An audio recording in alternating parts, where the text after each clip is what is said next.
día a todos nuestros oyentes. Bienvenidos a su podcast científico favorito, Citonautas. El día de hoy me acompañan en el foro mis compañeros Armando Granados. Un placer estar aquí, gracias por la invitación. Y Felipe Lubiano. Siempre es un gusto estar en la cabina con ustedes. Y su servidor, André Cano. Ya que nos presentamos, podemos arrancar con el tema de hoy. ¿Les parece? El tópico de esta semana es la importancia de las biomoléculas para la vida. Armando, ¿podrías explicarnos qué es una biomolécula? Por supuesto, André. Las biomoléculas son todos los compuestos químicos que al estar juntos forman la materia viva, es decir, las bases químicas que permiten existir al ser vivo como tal. En pocas palabras, son todas las moléculas que constituyen a un organismo vivo. Complementando a Armando, es importante comprender que existen dos tipos de biomoléculas, las inorgánicas y las orgánicas, siendo estas últimas en las que nos vamos a enfocar el día de hoy. Por supuesto. Como bien nos dijo Felipe, nuestra discusión va a estar centrada en 4 principales biomoléculas orgánicas: las proteínas, los lípidos, los ácidos nucleicos y los carbohidratos. Quisiera preguntarle a mis compañeros en el estudio, ¿consideran que hay alguna biomolécula más importante que la otra? Pues bueno, André, a mi parecer, ¿no? Ya que, si te pones a analizarlo a partir de la teoría, todos los estudios que están como escritos, pues realmente ninguna biomolécula es más importante que otra. Y bueno, es esto ya que todas las biomoléculas son importantes y la vida no será posible de ninguna manera si llega a faltar alguna. Todas las moléculas que constituyen a los seres vivos se encuentran en constante interacción. Y esto hace que se asegure que los procesos básicos de los organismos se puedan llevar a cabo. Concuerdo completamente con tu respuesta, Armando. Me parece coherente que empecemos hablando con las biomoléculas más versátiles en la naturaleza. Claro, las proteínas. Claro, sí, me parece bastante adecuado, Felipe. Pero, ¿saben qué es una proteína? Bueno, desde lo más básico, una proteína es un conjunto de aminoácidos. Estos aminoácidos se van a unir entre sí por medio de un enlace llamado enlace peptídico. Así, si tenemos 2 aminoácidos, nos encontramos con un dipéptido. Si tenemos 3, un tripéptido. Entre 12 y 20, un oligopéptido. Y finalmente, si tenemos más de 20 aminoácidos, podríamos estar hablando de un polipéptido. En efecto, Felipe. También es importante mencionar que las proteínas pueden presentar 4 tipos diferentes de estructuras: primaria, secundaria, terciaria y cuaternaria. Fíjense que este asunto de las múltiples estructuras que una proteína puede adquirir me parece muy interesante, ya que nos demuestra que son un grupo molecular muy complejo y organizado. Totalmente de acuerdo. Eso explicaría también por qué podemos encontrar una gran variedad de proteínas. Justamente, eso explica cómo podemos encontrar desde proteínas tan pequeñas hasta proteínas enormes como la titaína. Como la titaína, exactamente, perdón, se me está en ese nombre, una disculpa. Que presenta alrededor de 27,000 aminoácidos. Y justamente creo que el tener estructuras tan variadas debe ser porque hay una diversa funcionalidad, ¿no? Sí, creo que esto es lo más importante de nuestra discusión. Demostrar que estas moléculas de la vida cumplen funciones que son sumamente importantes para nuestra vida cotidiana. Por ejemplo, podemos clasificar a las proteínas en globulares y en fibrosas. Las proteínas fibrosas tienen funciones estructurales.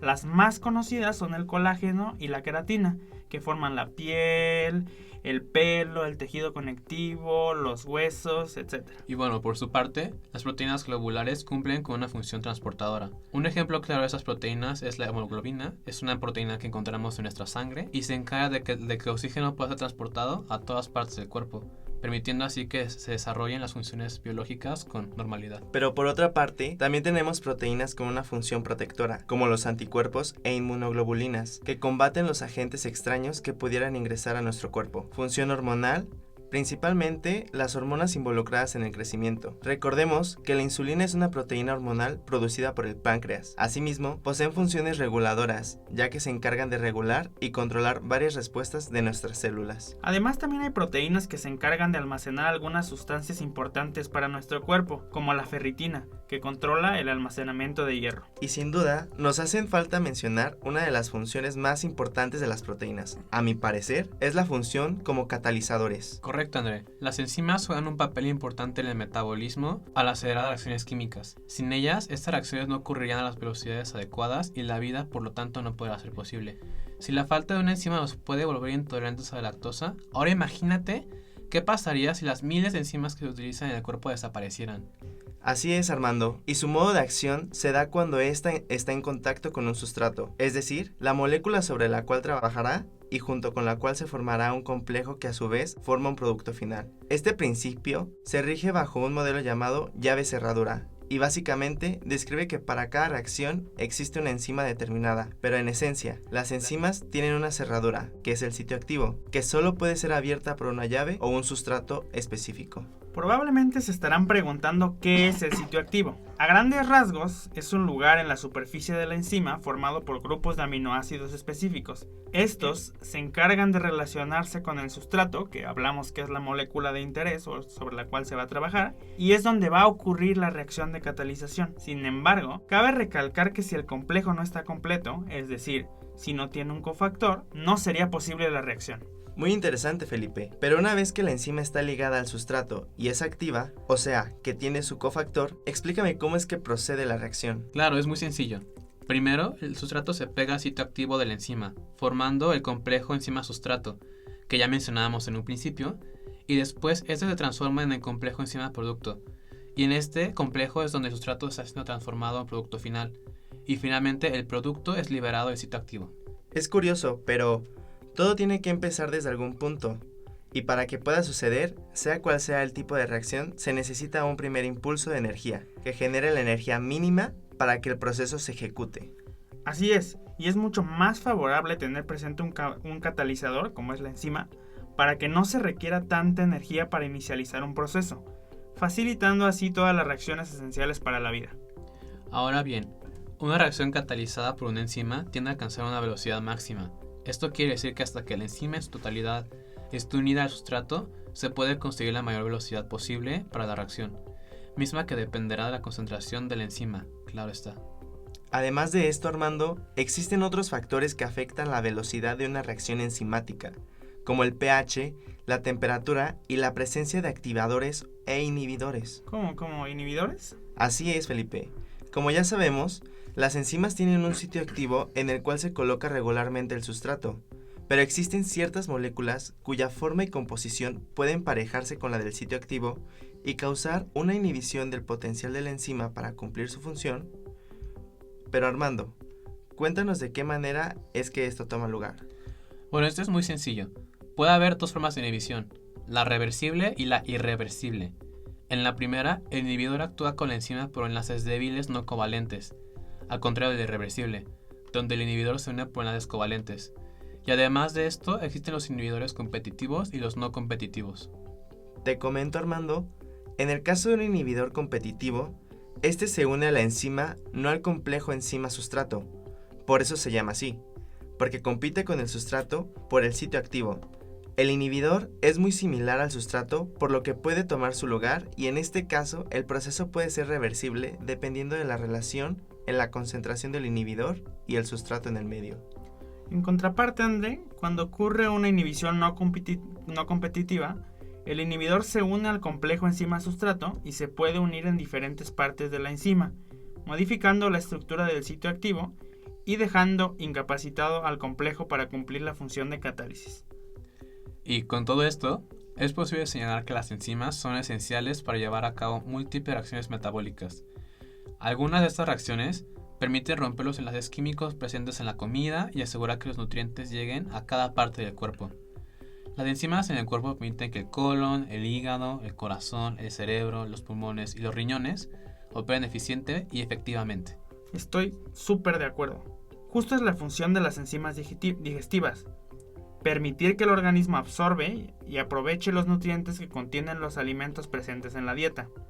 Asimismo, las enzimas son imprescindibles para la fabricación de otras macromoléculas esenciales para nuestro cuerpo, como las hormonas, por ejemplo.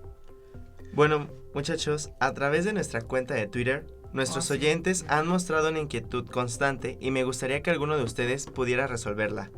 ¿A partir de dónde podemos obtener proteínas?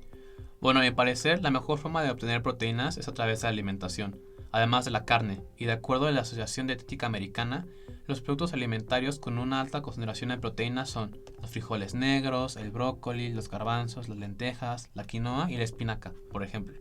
Sin embargo, es importante apuntar que deben consumirse las cantidades adecuadas de proteína y no un exceso, ya que podría resultar perjudicial para nuestro organismo. La ingesta diaria de proteínas es de aproximadamente 0.8 gramos por cada kilogramo de peso corporal. Retomando la parte de las enzimas, existen algunas enzimas digestivas presentes en los alimentos que no pueden ser producidas por el cuerpo. Estas se obtienen cuando ingerimos alimentos crudos como vegetales, frutas, frutos secos, etc.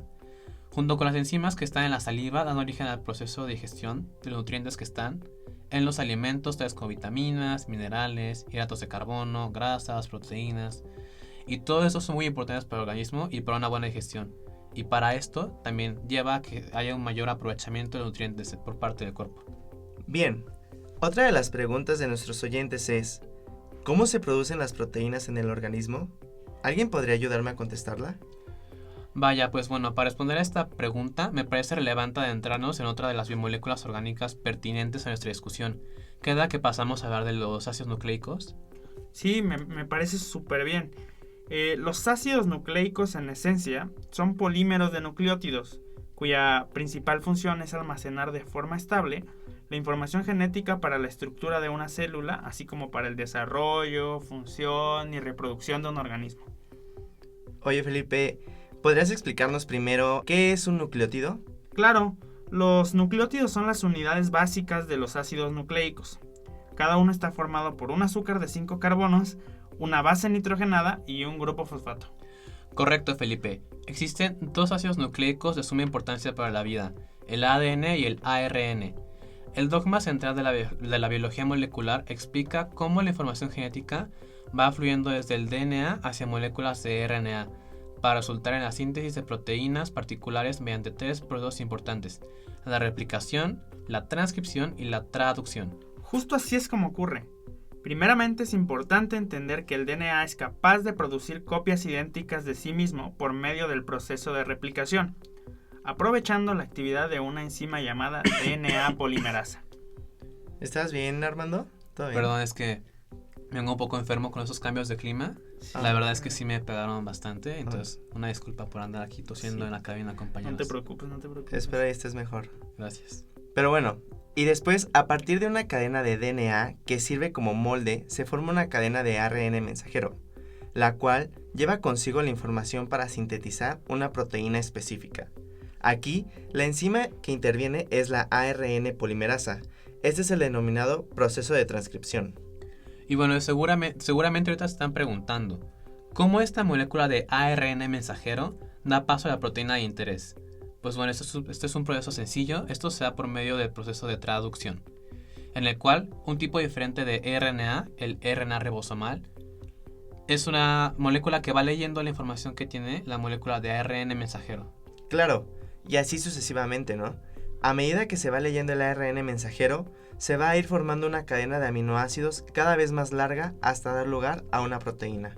Entonces, ya después de discutir todo esto, podemos concluir que los ácidos nucleicos son súper importantes para almacenar toda la información genética que hemos heredado de nuestros padres, abuelos, tatarabuelos y así. Además de ser el molde para producir las proteínas esenciales para nuestro cuerpo. Es correcto. Hablando de estos temas tan importantes, creo que es momento de pasar a la siguiente biomolécula, los lípidos. Todo el mundo hemos escuchado que México tiene un gran problema de obesidad debido a la dieta que el mexicano lleva, que la gastronomía del país tiene mucha grasa, ese tipo de cosas, ¿no? ¿Has escuchado de eso? Siempre, Seguramente sí. Se ha generado este tabú de que toda la grasa es mala y que mientras más evitemos tendremos una vida más sana. Lo he escuchado, ¿verdad? Sí, Claro. en efecto, Armando. Siento que en nuestra sociedad los lípidos están muy estigmatizados. Y creo que un punto importante que debemos de dar a conocer son las diversas funciones tan importantes que tienen los lípidos en nuestro organismo y cómo son clave para poder llevar a cabo todas nuestras actividades. Está en lo correcto, amigos. Los lípidos son parte fundamental de nosotros y parte de todos nuestros radioescuchas. Las grasas no son malas, pero todo en exceso, como ya saben, todo en exceso siempre es malo. Así que consumamos solo las necesarias y recuerden no sobrepasarse. Siempre coman lo que tenemos que comer. Así que antes de que se nos acabe el tiempo, hablemos un poco más de los lípidos. Los lípidos son moléculas insolubles en agua, pero con una gran afinidad por los disolventes inorgánicos. Existen 5 tipos de lípidos: los ácidos grasos, los triacilgliceroles, los fosfolípidos, los glucolípidos y los esteroides. ¿Les parece si nos vamos de lo más sencillo a lo más complejo? Primero, obviamente vamos a empezar por los ácidos grasos libres, que son los lípidos más sencillos que existen. Tienen dos funciones principales. La primera es que el organismo los utiliza como combustible y la segunda es que son parte fundamental de la membrana plasmática que rodea a nuestras células. ¿Alguna vez hemos escuchado esa leyenda que está en la etiqueta de algunos productos que dice sin grasas trans? Claro que sí, de hecho he visto muchas veces y antes de saber un poco de ese tema, pues la verdad no estaba muy informado. Y pues bueno, es muy frecuente que en los supermercados siempre se intente buscar que los alimentos que consumimos no tengan este tipo de grasas. Pero creo que será bueno comentar razones por qué hay que evitarlos a toda costa. Si no mal recuerdo, tiene que ver con los ácidos grasos con dobles enlaces según su configuración cis o trans. Pongámoslo así, cuando nosotros desayunamos huevo con tocino, nuestro organismo degrada los alimentos en partículas más pequeñas que podemos utilizar. Los ácidos grasos, después de ser obtenidos de la digestión, son transportados por la sangre a su destino, del cual hablaremos enseguida. En fin, algunos ácidos grasos tienden a estancarse en la periferia del torrente sanguíneo. Aquí es donde está la importancia en comer grasas normales o cis, ya que gracias a su estructura, estas no obtienen un gran nivel de compartimiento con otras moléculas de ácidos grasos, por lo que es más sencillo que el mismo torrente sanguíneo remueva las moléculas grasas. ¿Y cuál es la diferencia con los ácidos grasos trans? Creo que es importante dejarlo muy claro para todos nuestros radioescuchas. Bueno, gracias a la estructura de los trans, las moléculas de grasa se pueden acomodar de tal forma que logran atajar el torrente sanguíneo, poniendo en riesgo nuestras vidas, ya que puede llegar a concluir en alguna enfermedad cardiovascular. Y bueno, es por esto que es importante incluir en nuestra dieta alimentos como la mantequilla, el queso, la carne, la leche y el yogur enteros. Y bueno, tratar de evitar a toda costa comer margarina, Sí, claro. pasteles, galletas y otros alimentos que son sumamente procesados, ya que todos estos son ricos en grasas trans. Es realmente importante controlar la cantidad y la calidad de los alimentos que consumimos.